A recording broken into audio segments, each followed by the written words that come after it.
Assalamualaikum warahmatullahi taala wabarakatuh. Waalaikumsalam warahmatullahi wabarakatuh. Sebelumnya kita tawasul dulu ya. Kebiasaan kita.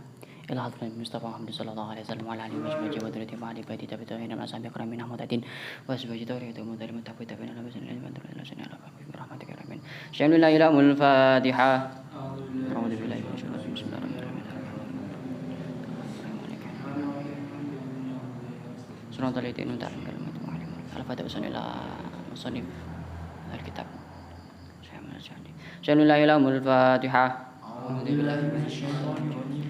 Bismillahirrahmanirrahim. Ya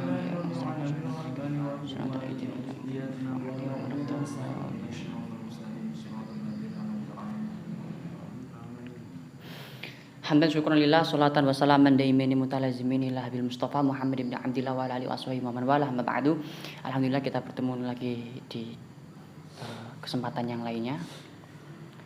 Kemarin sudah sempat bahas terkait beda kitab ya. Kemarin Suratul Jamiah, sekarang kita bahas tentang ilmu gramatika Arab, nahwu shorof. Kita pakai kitab Jurumiyah, kitab paling berkah yang mungkin seluruh pesantren di Indonesia mengkaji kitab itu ya sebagai ilmu dasar atau pengantar dalam ilmu nahwu ya, bukan shorof. Oke. Di awal ini kitab Jurumiyah ini bahas tentang ilmu kalam. Bukan ilmu kalam, tentang kalam. Jadi mungkin sudah paham semua ya matanya seperti apa. Ini jadi saya langsung saja ya. Jelas nggih? Oke. Bacakan Bismillahirrahmanirrahim. Qala musannif rahimahullah taala wa nafa'ana bihi wa bi ulumikum fid dharain amin. Ila an qala babul kalam. Al kalamu huwa lafdun murakabul mufidu bil wad'i wa aqsamuhu salasatun ismun wa fi'lun wa harfun ja'limana. Jadi ini fokus ke kalam dulu ya. Jadi al-kalam itu adalah ucapan dengan beberapa komposisi. Yang pertama adalah lafdun. Lafdun ini lafad, bisa dilafatkan dan juga bisa ditulis. Oke. Yang pertama adalah lafdun maknanya apa? Bisa diucapkan dan bisa ditulis. Itu lafdun. Kemudian murakkabun, tersusun. Jadi ini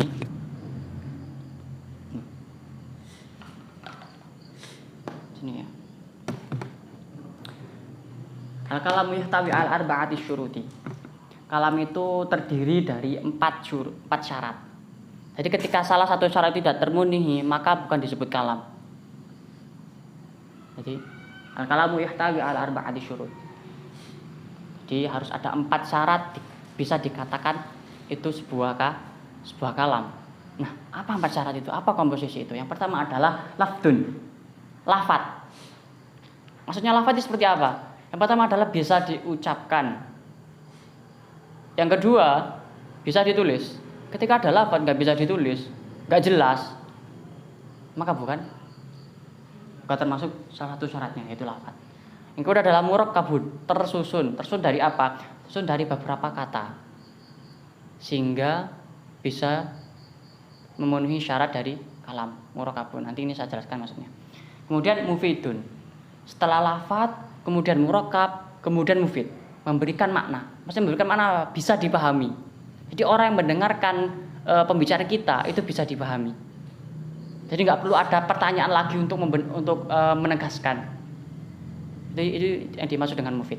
Kemudian bilwat, ini ada 2 opsi, ada 2 pilihan. Bilwat itu bisa diartikan dengan bahasa Arab. Maksudnya bilwat itu menggunakan bahasa Arab. Bisa juga bilwat itu dengan sengaja. Jadi dia bilang bilwat itu harus dengan bahasa Arab. Yang kedua ada yang bilang menggunakan dengan sengaja. Jadi lafad, murakkab, mufid, bilwat dengan bahasa Arab atau dengan disengaja. Nah, jelaskan tentang, saya contohkan ya satu persatu ya dari lafad sendiri.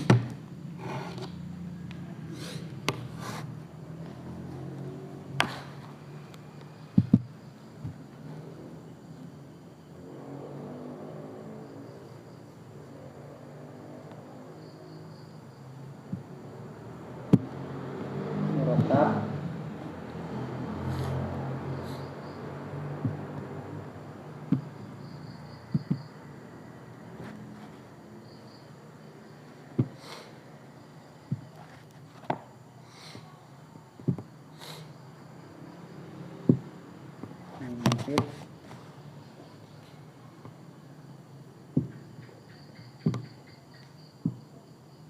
Terus bil wad'i. Jadi contoh-contohnya ya. Yang pertama lafaz. Lafaz itu contohnya ini ya, bisa ditulis dan bisa dituliskan huwa, bisa ditulis juga diucapkan dengan huwa, kemudian bisa ditulis juga huwa ditulis seperti itu. Maksudnya seperti ini. Kemudian murakkab itu tersusun. Ini langsung tak perinci ya. Sebenarnya murakkab ini maknanya lebih umum ya. Karena murakkab ini mana adalah tersusun toh. Jadi daripada nanti membingungkan apakah ini tersusun seperti apa sifat tadi, murakkab ini dua. Bisa ini jumlah fi'liyah. Jumlah fi'liyah. Jumlah fi'liyah ini seperti apa? Didahulukan fi'ilnya baru isim. Nah, ini akan dijelaskan nanti. Fi'il seperti apa, isim seperti apa. Jadi ini sekadar mukadimah saja ya. Jadi jumlah murakkab itu lebih enaknya kita apa namanya? Kita kategorikan lagi menjadi dua. Yang pertama jumlah ismiyah dan jumlah fi'liyah. Ini jumlah fi'liyah karena fi'ilnya dulu. Ja ini kan fi'il toh. Nah, kemudian ini jumlah ismiyah. Zaidun jau'an. Zaid lapar. Saya juga lapar. Zaid ini isim. Jadi isimnya didahulukan, makanya jumlah ismiyah. Nah, sudah itu saja murakkab. Karena ini pembahasannya kalam ya. Oke. Kemudian mufidun. Mufidun ini bisa dipahami. Jadi ketika orang mendengarkan ja'a zaidun, Z datang, maka si mustami, orang yang mendengarkan perkataan kita tuh nggak perlu mempertanyakan Z yang mana, Z yang mana, Z ini. Oh enggak perlu. Cukup dia paham ja'a zaidun. Oh si Z sudah datang, sudah cukup. Itu yang dikatakan mufid. Paham itu mufid? Ayo. Amir. Bil wad'i. Kenapa saya terus idem di sini ya? Karena bil wad'i itu maksudnya bahasa Arab. Ini yang mana bahasa Arab ya? Bil wad'i maksudnya bahasa Arab. Jadi harus menggunakan bahasa Arab. Misalnya ada orang mengatakan lafaz, murakkab, mufid tapi bukan bahasa Arab. Punya pakai bahasa Indonesia atau pakai bahasa hati? Ya bukan. Nah, kemudian bil wad'i juga yang kedua adalah bisa bermakna disengaja. Misalnya ada orang mengatakan sudah lafaz, murakkab, mufid tapi enggak disengaja. Orang itu seakan-akan lindur. Misalnya habis minum khamr ya, habis mabuk. Terus dia mengatakan ja'a zaidun sambil mabuk. Itu bukan dikatakan kalam, karena dia enggak sengaja, karena bukan otak yang ngomong. Enggak tahu di bawah kesadaran. Seperti itu. Ini syarat-syaratnya kalab. Jadi pertama lafdun, murakkabun, mufidun bil wad'i. Nah, seperti itu. Nah, ini dipahami sudah ya? Hapus. Mana hapusnya? Hapus, tak teruskan lagi.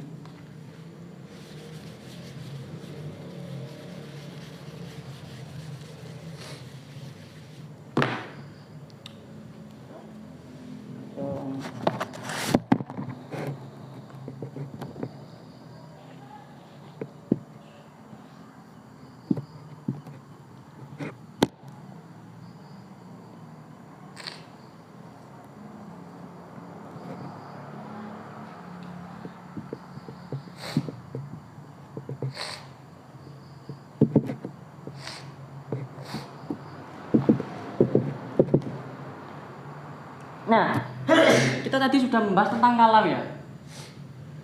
Kemudian di sini juga ada. Sebenarnya belum masuk pembahas nggak ada ya di judulnya. Ini adanya di kawakib dan di atasnya lagi ya. Sampai hasyiah Hudori. Ini ada qaulun, kalimun, kalamun, kalimatun. Qaulun, kalimun, kalamun, kalimatun. Nah, kita bahas yang paling basic sendiri yaitu kalimatun. Paling bawah sendiri.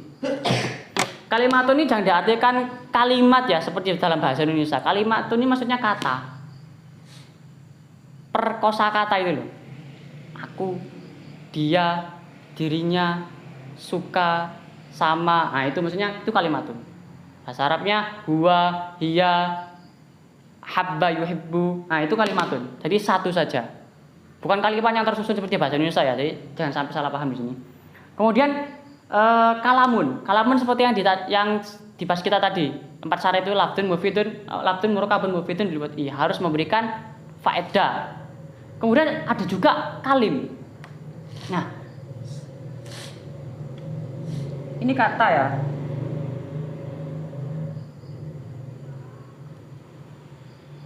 Perkata. Kemudian kalamun ini kalimat dalam kurung bisa dipahami.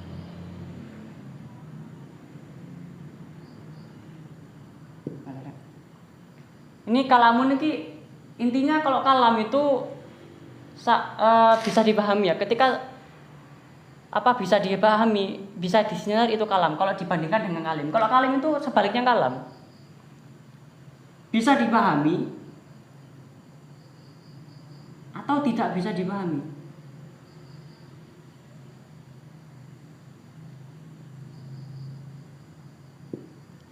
Jadi kalim itu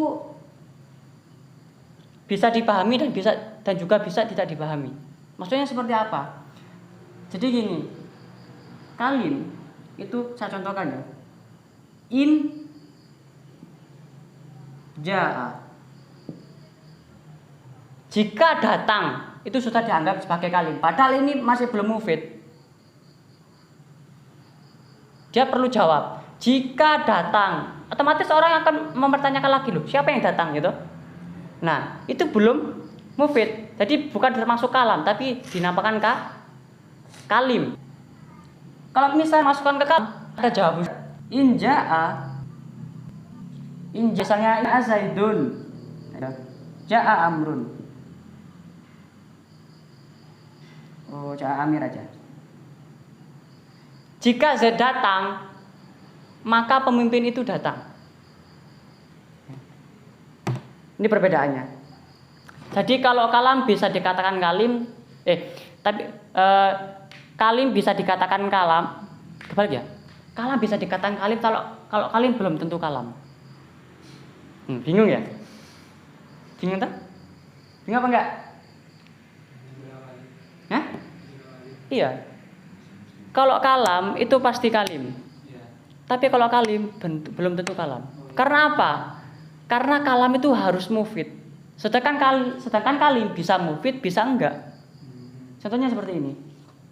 Ini bisa juga dikatakan kalim. Ini juga bisa dikatakan kalim.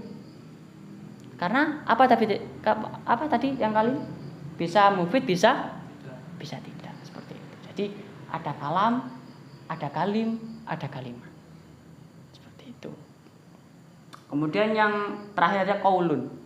Qaulun ini enggak harus murakkab, enggak harus mufid, sudah ya? Berarti cukup dengan bahasa Arab. Terserah dia ngomong apa. Misalnya dia ngomong huwa. Biasanya dia ngomong huwa. Sudah, dia dianggap qaulun. Mengucapkan. Qaulun artinya cuma mengucapkan. Paham? Jadi enggak harus lafaz, murakkab, mufid, tidak perlu. Jadi namanya qaulun. Jadi yang paling lingkup paling kecil adalah kalimatun karena dia cuma per kata, per kosakata ya. Kemudian kalamun yang syaratnya yang memiliki syarat yang 4 tadi itu lafdun, murakkabun, mufidun bil wad'i. Kemudian juga ada kalimun. Syaratnya sama seperti kalam, cuma bedanya mufid apa tidak. Sudah. Paham tuh? Oke. Kalau qaulun semuanya enggak kecuali bil wad'i, harus dengan bahasa Arab. Itu dikatakan qaulun. Jadi dia terserah, pokoknya dengan bahasa Arab itu dia dengan sadar atau enggak, kemudian ini bisa ditulis apa enggak lafadznya kan karena enggak jelas. Kemudian harus murakkab apa tidak, enggak. Pokoknya dia ngomong ya wis, dia dikatakan qaulun. Qail, orang yang berkata. Walaupun itu enggak jelas ataupun enggak beri makna apapun. Jadi di sini paham ya. Jadi ruhnya dalam pembahasan kalam itu sebenarnya bisa memahami kalam itu mufid apa tidak. Sebenarnya intinya seperti itu. Jadi dalam pembahasan kalam, babul kalam ini intinya ketika kita sudah bisa membedakan mana yang mufid, mana yang tidak, itu sudah cukup. Karena dari syarat kalam yang 4 tadi itu, yang lafdun, lafat, ya pasti orang sudah paham kalau itu harus lafat, harus bisa ditulis dan bisa dikatakan. Kemudian murokabun. Sebenarnya murokabun ini sudah bisa dipahami ketika kita bahas mufidnya. Ya. Kalau kita bahas mufidun ini ya, mufidun saja tanpa harus bahas murakab, otomatis kita juga paham tentang murakab. Karena kalau mufid itu pasti murakab, tapi kalau murakab belum tentu mufid. Jadi kita bahas mufid itu sudah bahas semuanya. Lafdun, murakabun, bilwat itu sudah paham semua mufid itu. Jadi intinya dari pembahasan babul kalam ini mufid apa enggaknya kalimat ini. Nah, saya akan berikan contoh langsung tatbik ya, karena ilmu nahwu itu harus ditadbik langsung. Karena jenengan semua sudah pernah mondok, minimal tahu ini lafadznya sudah mufid apa tidak.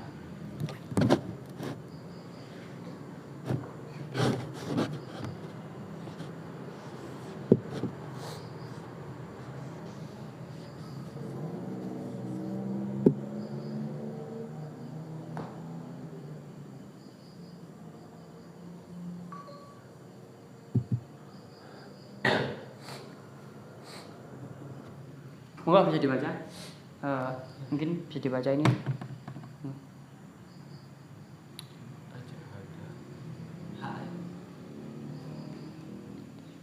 Oh iya, taknya kurang. Nah, apakah ini mufid apa tidak? Nah, ini nggak ada harokatnya. Perlu harokat? Harus. Ha. Dal, kaf, ro, ya, mim.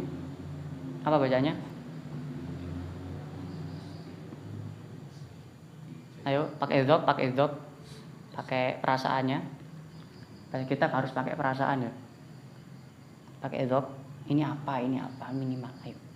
Ini kalimatnya familiar loh. Ketika sampai baca kitab ini pasti ada.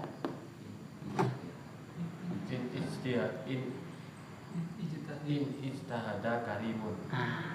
Apa artinya kira-kira? Kira-kira wis. Salah enggak masalah?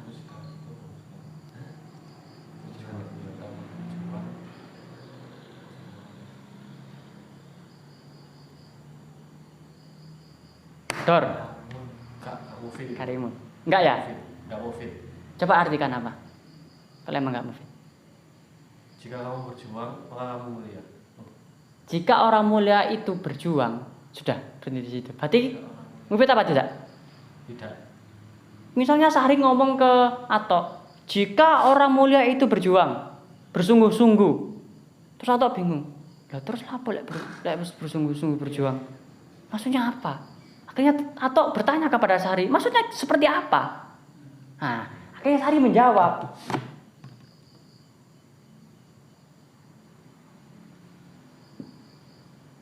Najah. In ijtahada karimun najah. Jadi kalau mulia itu bersungguh, ia akan sukses. Nah, dari Sahri seperti itu. In ijtahada karimun najah. Otomatis ini langsung menjadi kamu mufid. Nah, ini. Jadi pembahasan intinya dari itu mufid adanya. Ketika kita mengetahui oh ini mufid, oh ini tidak. Oh ini seperti ini, otomatis kalam kita sudah benar-benar paham. Ya. Terus wa aksamuhu salah satu kalam itu terdiri, yang tadi kan memiliki syarat. Sekarang terdiri dari 3.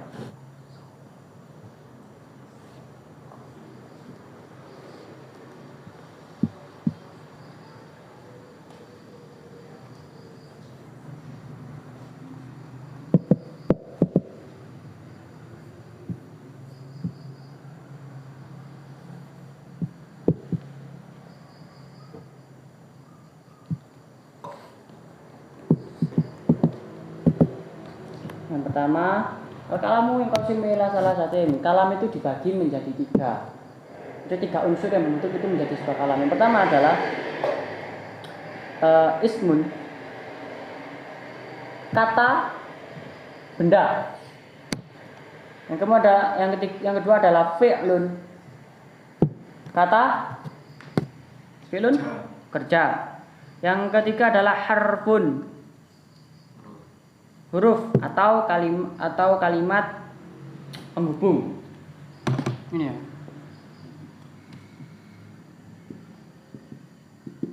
Nah, ini 3 komposisi yang membentuk kalam. Gak akan keluar dari ini ya sampai kapanpun, karena gramatika aku nggak seperti fikih yang berkembang. Gramatika itu jumud, tetap seperti matematika. Jadi kalam ilmu nahwu itu bisa dikatakan ilmu pasti. Jadi kalau nggak dibaca rofa, nasab, jar, ya jazm, sudah wis, nggak kemana-mana. Ismun, kata benda. Nah, bisa kalau misalnya mau diperbanyak lagi, ismun adalah suatu kata yang tidak terikat dengan waktu. Nah, suatu kata yang tidak terikat dengan waktu. Contohnya, sebutkan kata benda, monggo. Kata benda terserah dalam bahasa Arab. Kitabun. Kitabun.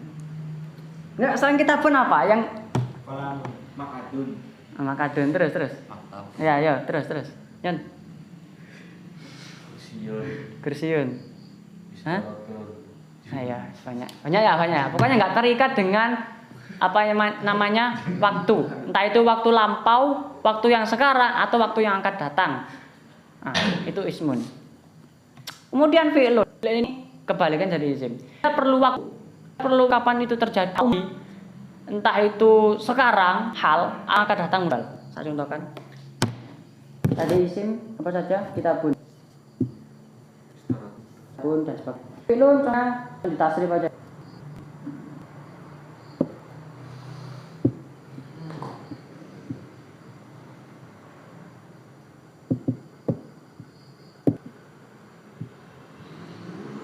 Nah,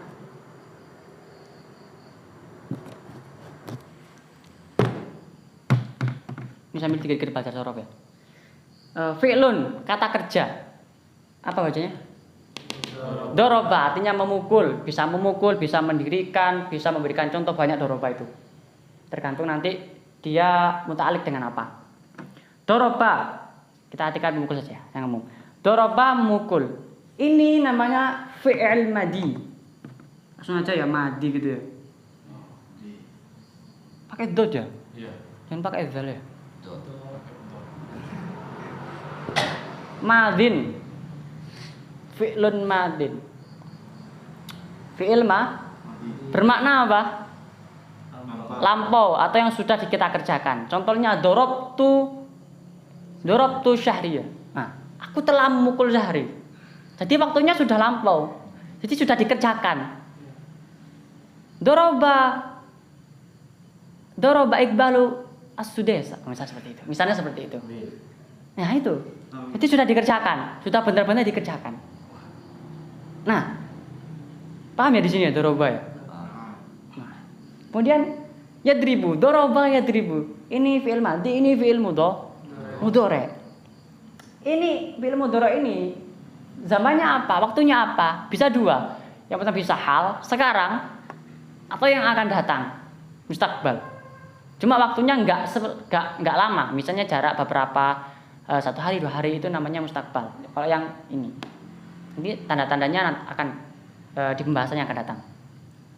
Doroba yadribu, doroba fi'il madhi, yadribu fi'il mudhari. Yang pertama yadribu ini bisa 2. Yang pertama hal zaman sekarang. Contoh ada nata'allamu. Kita sekarang sedang belajar. Atau nadribu, kita memukul sekarang. Sekarang kita memukul. Bahasa Arabnya apa? Nadribu. Cukup kita katakan nadribu. Itu menunjukkan makna yang sekarang dilakukan. Nah, itu. Kemudian ini juga bermakna mustakbal yang akan datang. Misalnya nata'allamu, kita akan belajar. Misalnya tadi ya, pas kita rapat tadi, terus ada yang ngomong nata'alamu. Kita akan belajar. Maksudnya sekarang, nanti setelah bisa kita akan belajar. Nah, itu. Jadi ini bisa dua, ini madi mana lampau, yadribu ini bisa dua. Tulis. Bisa hal atau mustaqbal. Mustaqbal.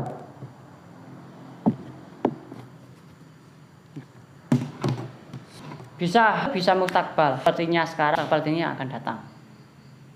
Nah, ini. Terus yang terakhir adalah huruf. Huruf ini bisa dikatakan kata penghubung. Ini ya kata penghubung dalam bahasa Indonesia di antara ya, nggak bisa ya? Baina. Bahasa Arabnya baina. Baina hamim an. Harfun, contohnya apa?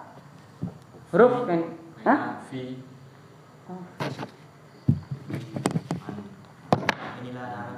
Nah ya itu, jadi sudah paham ya. Jadi contohnya yang paling kita pahami, kita sering dengar fi, artinya di atau di dalam. Jadi harfun itu cuma kata-kata benda ya. Mungkin akan kesulitan ketika mendefinisikannya ya. Jadi ketika kita belajar ingin tahu ini huruf fi'il atau isim. Nah, kalau huruf kita harus menghafal, mau nggak mau kita harus menghafal. Cara cepatnya adalah dengan menghafal. Sedangkan huruf itu ada sekitar 100 lebih. Dibagi jadi ada huruf athof, huruf nasab, huruf jar, kemudian huruf syarat. Ini huruf itu banyak. Bisa dilihat di Jami Durus Al-Lubiyah itu ada banyak huruf-huruf, tentang huruf-huruf saja.